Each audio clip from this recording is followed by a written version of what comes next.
He said, "If you're alive, open your eyes." And I blinked. Challenges. There's no denying we all have them. These are the stories of ordinary people facing extraordinary challenges and emerging better on the other side. I'm Cheryl Hunter. As a teenager, I was kidnapped and held captive. Today, my mission is to let you know that you are bigger than anything that can ever come your way. Join us for these extraordinary stories and be reminded that your true nature is to rise. Hold on to your hats, guys. You're about to meet Jeremy Newman.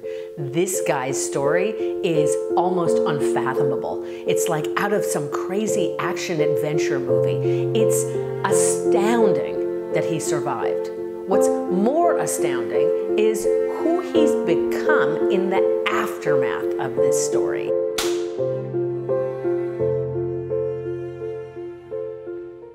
Tell me about the day that everything changed.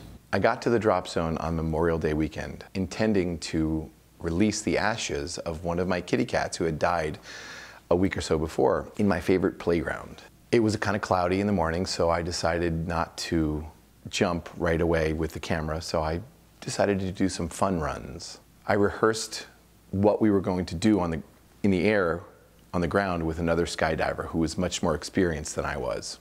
We got in the plane, went up to 13,000 feet, jumped out. We did our little routine in the air, and at 3,000 feet we tracked away from one another and opened up our parachutes and we're descending toward the drop zone. In a very short period of time, it became clear to me that he was moving faster through the air than I was because he was more experienced than I was. I'm extremely competitive and I wasn't going to let him beat me to the ground. So I reached up and did a very dangerous thing. Collapsed the end cells of my canopy, and I'm now traveling faster through the air. I refer to that as ego malfunction number 1. Ego malfunction number 2 was feeling like I wasn't going fast enough. So I tried to collapse the next set of cells, and in doing that, my entire canopy collapsed. Now we're taught to pull your reserve chute immediately if you have a malfunction to this magnitude. I knew that if I pulled my reserve chute, that once I got down to the ground, everyone would ask me, "What happened? Why did you pull your reserve?" And I'd tell them I was screwing around, trying to go faster, racing another skydiver to the ground, and I would be looked at as a liability and no one would want to jump with me, hence replaying my childhood all over again. So I opted for option B, kick and spin and pull the lines apart, and it was working. This was ego malfunction number 3. I knew that I was at about 1,100 feet. So I'm not looking at the altimeter straight on because my hands are up trying to pull the lines apart to get my canopy open. I'm looking at an angle and I'm thinking I've got more time in the air than I am because I'm not looking down. When I realized that this is not going to open fast enough for me to save myself, I went to pull the reserve chute and I hit the ground. What happened then? I instantly knew I was in trouble because I couldn't move, I couldn't speak, I could barely breathe. I fortunately landed in someone's backyard. They came running over and asked me if I was alive. And because I couldn't breathe, I couldn't speak. He said, "If you're alive, open your eyes." And I blinked. That was how I communicated with him and once the paramedics got there. The whole time I was there, I had a reel going on inside my head. Everything's gonna be okay. Just keep yourself alive until help gets here. Over and over and over. I had begun meditating about 1.5 years before, and I learned through meditation that it brings your heart rate down, your blood pressure, and I knew that if I didn't take control of my situation, that my situation would take control of me. So I consciously brought myself to a safe place. Once the paramedics got there, and I'd been holding on for dear life, so to speak, the paramedics arrived, they scooped me up, put a neck brace on me, strapped me down, and slid me into the helicopter. It was as we were taking off, I felt safe, and I was like, I can relax, and everything went white. That was the moment I coded, or died. They brought me back in the helicopter. However, from that moment, I have no memories for an entire month, because I was in a coma. When you came out, what was the prognosis? I was told that I would never walk again. I was told that I would be having to relearn how to speak and write and do normal things that I'd been able to do before. Laying in the hospital bed, I didn't want to hear that. But The reality was I really didn't have control over a lot of my faculties. I could barely articulate what I was thinking. I mean, I could barely have a basic conversation, putting words together and having them come out of my mouth. They were formulating in my head really quickly, but I couldn't get it to come out of my mouth. I would speak in broken sentences, and I'd get very frustrated and very angry, and I was also in pain, so it was like I was getting hit on both sides. What was your turning point? I would say the most pivotal turning point in my recovery was my mother sitting on my hospital bed after everyone had gone. And she looked at me with tears in her eyes and was holding my hand and just looked at me and said, "I don't want you to wind up like your father." What you don't know about my story and my life is that my father committed suicide when I was 2. And unbeknownst to my mother, I had been stockpiling sleeping pills because I was absolutely planning on offing myself. I was not prepared to live my life sitting in a wheelchair. She just looked at me and said, "You can push your family, your friends, the doctors away from you and live unhappy existence, or you can choose to inspire people and find something about what's going on, a reason to live." At that moment, I wasn't ready to hear what she had to say, and I asked her to leave, and she left. I threw away the sleeping pills that night. The next morning, I woke up, and because I had no control over my bowel or bladder, I had woken up and I was a mess. I rang the nurse. She came in with her bucket and sponges, and she began to clean me. At that moment, I was experiencing humiliation. So the nurse was doing her job, and I was feeling like, "Can you please hurry up? Are you done yet? Are you done yet?" And then she looked at me, probably with disgust, and took her sponge, threw it in the bucket, and said, "I'm here to help you." And then she walked out. And it was when the door behind her closed that the words of my mother the night before were deafening. So the nurse is gone. You have this revelation. Your mother's words come back to you. And what do you do? These moments had been happening my whole life, but this is the moment that I recognized the impact that I have on everyone around me based on my behavior and my actions.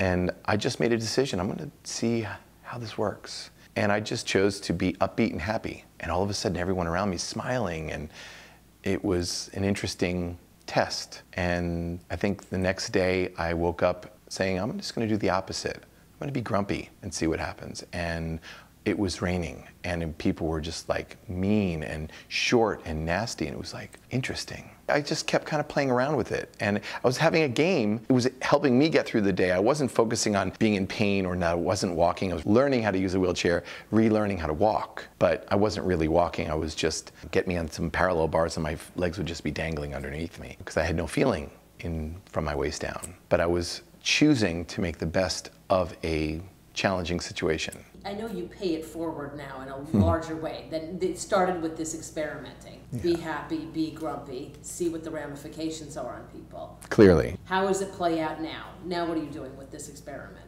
on a larger scale? I'm now participating in sports as a wheelchair athlete, and I was finding an outlet for my energy, frustration, anger. Unbeknownst to me, I was having an impact on other people. After one particular race that I did, it was the Malibu Triathlon, a woman came up to me. I saw her coming across the sand, and she was crying. And I thought that she was maybe looking at someone beyond me, and then she came right at me and just hugged me, and she was sobbing. My mother was looking at me, and she's looking at me and said, "Do you know her?" And I said, and I'm hugging her, and she's crying over my shoulder, and a minute or two goes by. It felt like forever, but she was crying and sobbing, and finally she got herself together, and I said, "Is everything okay?" And she said, "Yeah, you don't know me." And I said, "Why are you crying?" She said, "I was off my bike, walking up the hill, and I was done. Walking back to the transition area, and I was done. I wasn't going to finish the race. I was just going to put my bike up and then be done. And you came by with a thumbs up, with a smile, and said, 'You can do it.'"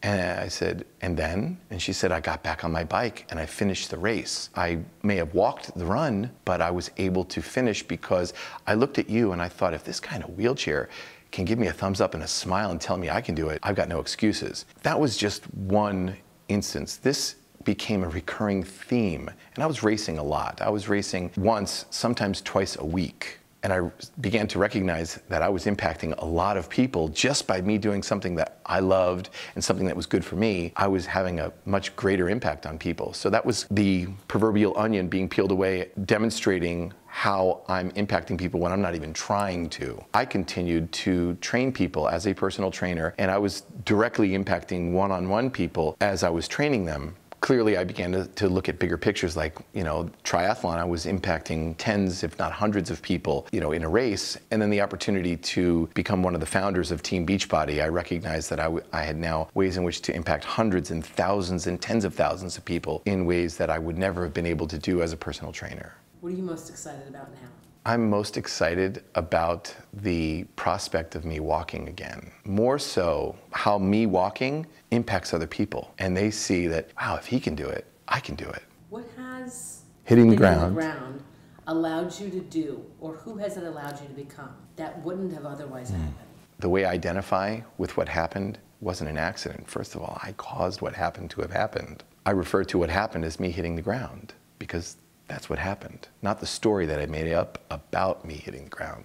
I'm still the person that I was before I hit the ground. I have become humble on many levels that wasn't even in the atmosphere of possibility for me 18 years ago. Something that I share with children, young adults, and adults when I speak.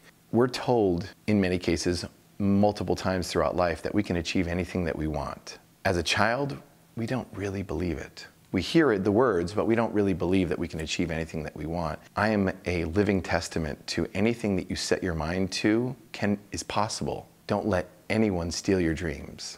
Jeremy, thank you for being here. Thank you for sharing your story and your words of inspiration with us. Thank you. He's so immensely empowered. He's like, I caused this, therefore I can be at the cause of the solution. That is an immensely, radically different place for a person to stand. And it's really probably the cause of why he's rebounded so immensely well. His story has massive implications for all of us.